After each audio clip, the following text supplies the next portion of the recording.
সুলতান হিন্দ গরিবে নওয়াজ খাজা মঈনুদ্দিন আজমিরি জিনার দরগাতে দরবারে আমরা লক্ষ লক্ষ মুসলিম হিন্দু সবাই যাই। আর গত 14 বছর ধরে আমার দেশের প্রধানমন্ত্রী তিনিও চাদর পাঠাচ্ছে। আরে কত বড় আপনি নিমক হারাম, আপনি নিজে চাদর পাঠিয়ে সেই বাজারটাকে আজকে ভাঙার চক্রান্ত করছে।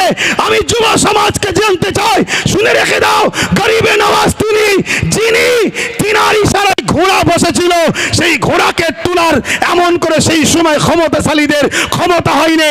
আজকে গরিবে নওয়াজের মাজারকে যারা তুলতে বলছে, প্রয়োজন হলে আমরাও এখান থেকে হুজুরের রওজাতে যেতে রাজি আছি না নয়? সত্যি করে বলো, রাজি আছি না নয়? উঠে দাঁড়ান, কারা যেতে পারবেন? উঠে দাঁড়ান, উঠে দাঁড়ান, কারা যেতে পারবেন?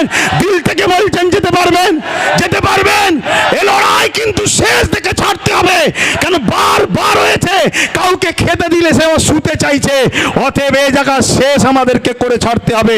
তাই আপনারা এই জায়গা থেকে পিছপা হওয়ার ব্যাপার নেই। আগামী দিন বিভিন্ন জায়গায় করে করে কলিকাতার রাজপথও আমরা নামবো।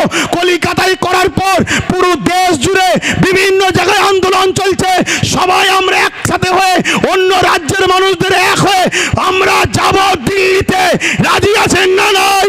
দিল্লিতে শুধু চিল্লাতে যাব না, দিল্লিতে শুধু চিল্লাতে যাব না, যারা সংবিধান ও দেশকে মিটাচ্ছে তাদেরকে নামাতে আমরা যাব। রাজি আছে? এই মতা যেন মনে থাকে, ধোঁকাবাজি করলে হবে না। জন্মেছি যখন মরবো একদিন, ইনসাফের জন্য লড়বো, মানবতার জন্য লড়বো, দেশের জন্য লড়বো, সংবিধানের জন্য লড়বো। নিজের মাতৃভূমির বসবাসকারী গরিব হিন্দু, দলিত, আদিবাসী, সাঁওতাল, বাগদি সবার জন্য আমরা লড়বো। এতে আপনারা প্রস্তুত আছেন না নয়? আছেন না নয়? আমি সংক্ষেপ করছি, কষ্ট দিলাম আপনাদেরকে, কষ্ট দিলেন। আমি যখন কথা বলি এখান থেকে নয়, এখান থেকে কথা বলি।